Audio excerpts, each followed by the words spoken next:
discuss a very important physical quantity, that is the radius of gyration. तो ये जो radius of gyration एक बड़ा interesting expression होगा और इसको आप बहुत आसानी से समझ जाएंगे. क्वेश्चन इस रेडियस ऑफ गायरेशन से कैसे पूछा जा सकता है कि सबसे पहले आप डेफिनेशन दीजिए, define radius of gyration, and second is कि इसके यूनिट्स क्या होते हैं और डायमेंशनल फार्मूला क्या होता है. तो जहाँ तक यूनिट और डायमेंशनल फार्मूला की बात है तो रेडियस है, तो रेडियस के जो यूनिट्स क्या हो सकते हैं, एक मीटर हो सकते हैं, तो रेडियस ऑफ गायरेशन के भी मीटर ही होंगे.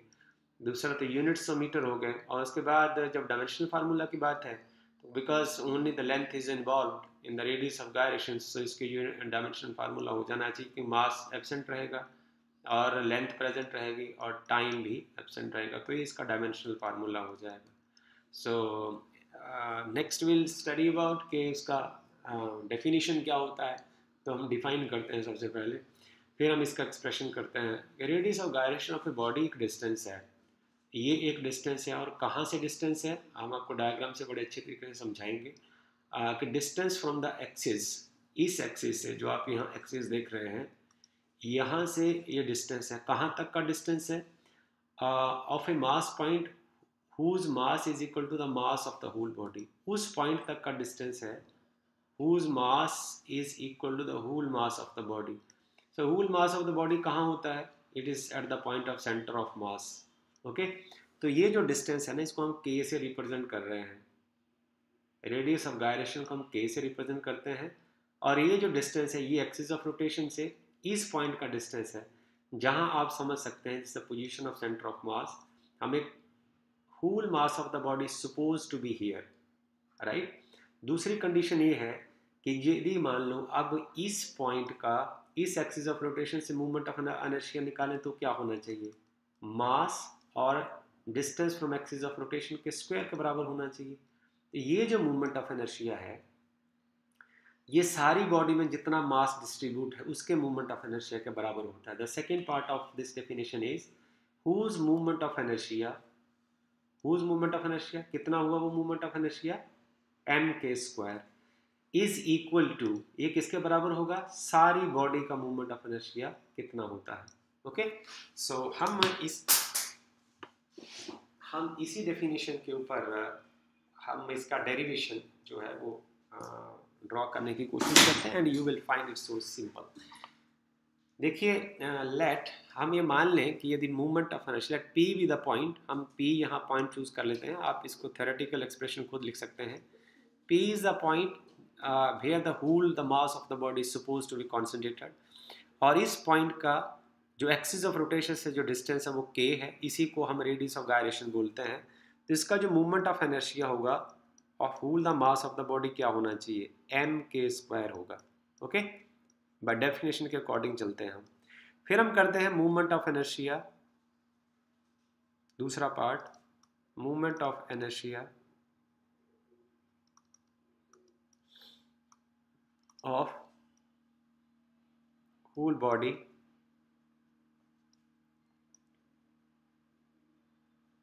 about an axis of rotation. तो वो कैसे निकलेगा? सारी बॉडी में जो छोटे छोटे मासेस हैं उनका मूवमेंट ऑफ इनर्शिया निकालने का क्या तरीका होता है? सभी मासेस का और उनका distance from axis of rotation का प्रोडक्ट का करिए मास और square of their distances from the axis of rotation को आप मल्टीप्लाई करिए और जोड़ दीजिए. इसको यदि मैं खोलूँ तो इसको ऐसे लिख सकते हैं हम, this is m1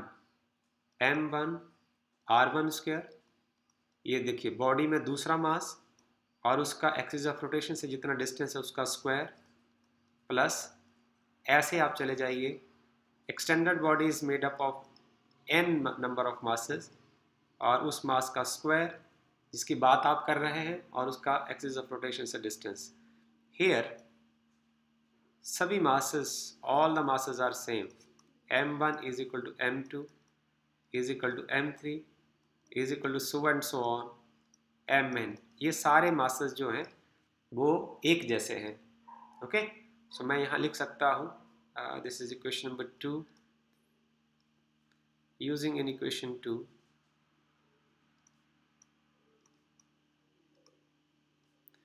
we have moment of inertia क्या हो जाएगा, आप यहाँ देखें, आपके पास m जो है वो कॉमन आ जाएगा, बिकॉज ये भी m है, ये भी m है, ये भी m है, सभी मासेस सेम है जिनका हम मोमेंट ऑफ इनर्शिया निकाल रहे हैं। तो आपके पास अंदर आ जाएगा r1 square plus r2 square plus r3 square plus so and so on plus rn square. Okay, हम ऐसा करें, एक मैथमेटिकल ऑपरेशन करते हैं। इक्वेशन नंबर 3 को आप n से मल्टीप्लाई कर दें और साथ में n से आप डिवाइड कर दें। सो ये आपके पास क्या आ जाएगा, I movement of inertia of the whole body about this axis of rotation. ये जो सारी बॉडी में जो अलग अलग मासेस हैं अलग अलग पॉइंट्स के ऊपर, तो इन सभी का मूवमेंट ऑफ इनर्शिया निकालना हमने इस एक्सिस ऑफ रोटेशन के किनारे। तो मूवमेंट ऑफ इनर्शिया निकालने का कोई बड़ा सिंपल सा तरीका होता है, जिस मास का आपने निकालना वो मास ले लीजिए और वो मास जो है वो एक्सिस ऑफ रोटेशन से कितना दूर है उस डिस्टेंस का स्क्वायर कर दीजिए, जितने भी हों आप आराम से निकाल सकते हैं। अब ये देखिए जरा, इसको हमने n के साथ मल्टीप्लाई कर दिया इक्वेशन नंबर 3 को, यहाँ इक्वेशन नंबर 3 है, इक्वेशन नंबर 3 को आपने n से मल्टीप्लाई कर दिया और n से डिवाइड कर दिया। तो यहाँ हम लिख देते हैं ये पहले मास के डिस्टेंस का स्क्वायर, ये दूसरे मास के डिस्टेंस का square plus so and so on nth मास के डिस्टेंस का square and it is divided by n से हमने इसको डिवाइड कर दिया। अब m इंटू n क्या हो जाएगा, this is the whole mass of the body, सारी बॉडी का मास होगा ये। तो इसको हम ऐसे लिख देते हैं, I इज इक्वल टू, ये सारी बॉडी का मास हो गया और ये r1 square r2 square plus so and so on rn square divided by n। Okay, so from this is equation number 4। Equation number 4 ये कह रही है कि सारी बॉडी का जो मूवमेंट ऑफ इनर्शिया है वो है m into r1 square plus r2 square plus so and so on rn square divide by n। और इक्वेशन नंबर 1 ये कह रही है कि सारी बॉडी का जो मूवमेंट ऑफ इनर्शिया है वो centre of mass into the radius of gyration का स्क्वायर है। हमने डेफिनेशन में किया है कि देखिए, जो second part of the definition आप देखिए कि whose movement of inertia is equal to, ये मूवमेंट ऑफ इनर्शिया जो है is equal to the movement of inertia of the body about the axis from equation 1 and 4। अब आप देखिए यही कह रही है ये from equation 1, ये 1 क्या बता रही है, this is the movement of inertia of the center of mass and this is the radius of gyration का स्क्वायर है। तो ये आ जाएगा movement of inertia और 4 from equation 1 and 4 आप लिख लीजिए इसको, m के स्क्वायर जो होगा,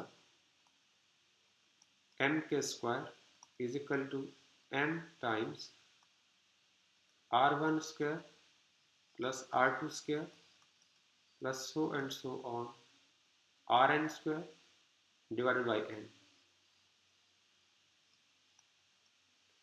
m के साथ m कैंसिल हो जाएगा, सो जो k is equal to, this is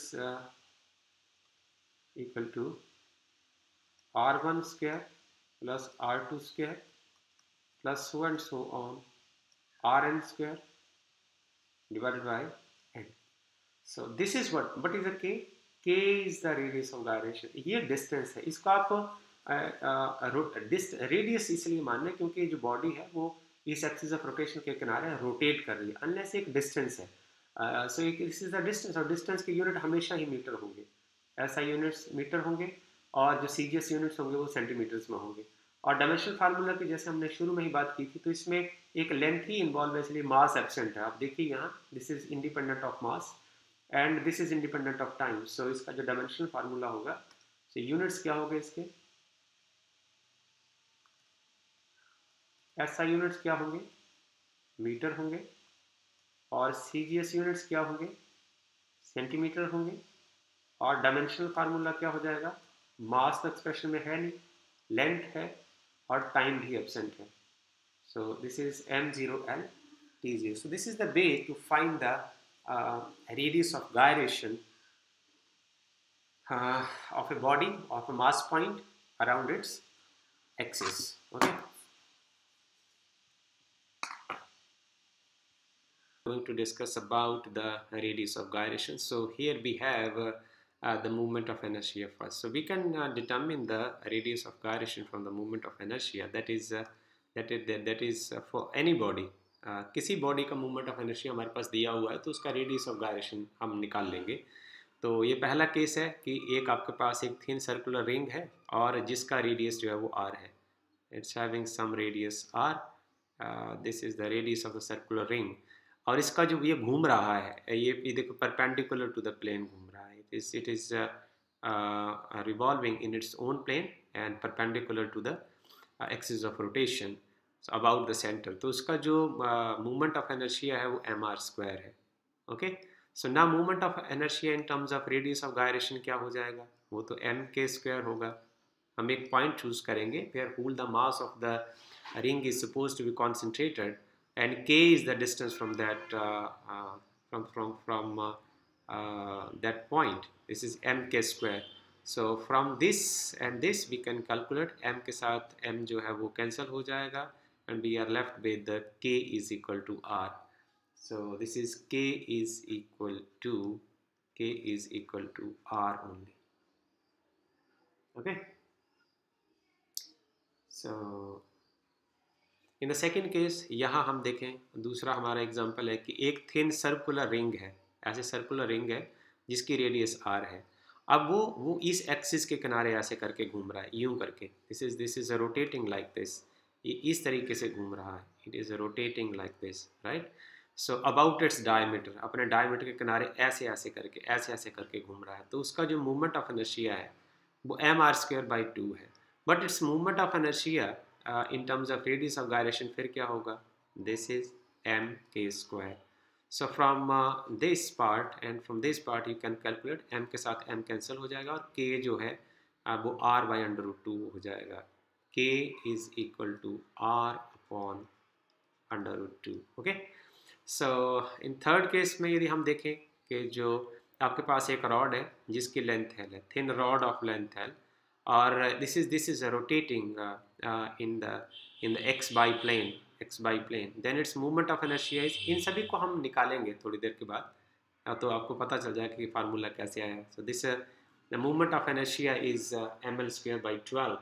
so but the movement of inertia in terms of radius of gyration will still remain, this is mk². so यहाँ से आप k निकाल सकते हो क्योंकि movement of radius of gyration की definition ये होती है कि ये वाला movement of inertia in terms of radius of gyration is equal to the movement of inertia of the whole body around the axis of rotation. ये दोनों बराबर होते हैं.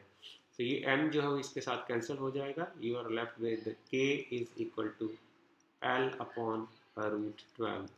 Okay, so then there is another case. हमारे पास यदि circular disc है जिसकी radius r है और वो रोटेट कर रही है in its own plane and perpendicular to the axis of rotation. So इसका जो मूवमेंट ऑफ इनर्शिया है इस डिस्क का वो mr²/2 है. But movement of inertia in terms of radius of gyration is will every time remain mk². this is the center of mass and the distance from axis of rotation. तो यहाँ m के साथ m cancel हो जाएगा, आपके पास बच जाएगा k is equal to r/√2. So another case है, आपके पास एक सर्कुलर डिस्क है जिसका रेडियस r है और this is axis it is rotating around the diameter. इसकी तरह आप देख सकते हैं यहाँ रिंग रोटेट कर रहा है और यहाँ जो है वो डिस्क रोटेट कर रही है. This is rotating like this. Okay, so इसका जो मूवमेंट ऑफ इनर्शिया है this is mr²/4 and but movement of inertia in terms of radius of gyration will still remain mk². so m के साथ m यहाँ cancel हो जाएगा and you will have k is equal to r/2. so it's so easy to find it out. अब हमारे पास एक hollow cylinder, इन सभी का जो मूवमेंट ऑफ इनर्शिया हम टेक्स्ट में निकालेंगे आगे. हॉलो सिलेंडर का जो hollow cylinder of radius r और it is rotating about the axis of the cylinder. you can see it like this. वो इस तरीके से रोटेट कर रहा है ऐसे करके it is rotating like this. इसका मूवमेंट ऑफ इनर्शिया mr² है. But movement of inertia in terms of radius of gyration क्या हो जाएगा, this is m k square, m के साथ एम कैंसिल हो जाएगा, this k is equal to r. So radius of gyration जो है वो आर के बराबर हो जाएगा, रेडियस के बराबर हो जाएगा। और यदि आपके पास एक सॉलिड सिलेंडर हो और वो अपने एक्सिस के किनारे घूम रहा हो, ओके, तो उसका जो मूवमेंट ऑफ इनर्शिया वो एम आर स्क्वायर बाई 2 है। आपको कहा जाता है कि आप रेडियस ऑफ गायरेशन निकालिए, तो सबसे पहले हम लिखेंगे radius of movement of inertia in terms of radius of gyration, M k square आएगा, एम के साथ एम कैंसिल हो जाएगा, so k here is equal to R upon under root 2। ओके, सो यदि आपके पास एक सॉलिड स्फेयर है, उसको आप घुमा रहे हो along its diameter like this, you can see it here, आप ऐसे ऐसे करके इसको रोटेट करा रहे हैं, तो उसका जो मूवमेंट ऑफ इनर्शिया आता है वो 2/5 mr स्क्वायर है। But movement of inertia in terms of radius of gyration will still remain m k square, m के साथ एम कैंसिल हो जाएगा, तो इसका जो के का वैल्यू आ जाएगा it is under root 2/5 time R. So you can do it. So ये अच्छा तरीका, सिंपल तरीका है कि किस तरीके से रेडियस ऑफ गायरेशन जो है वो उसको आप निकालते हैं, right. This is all about this video, thank you.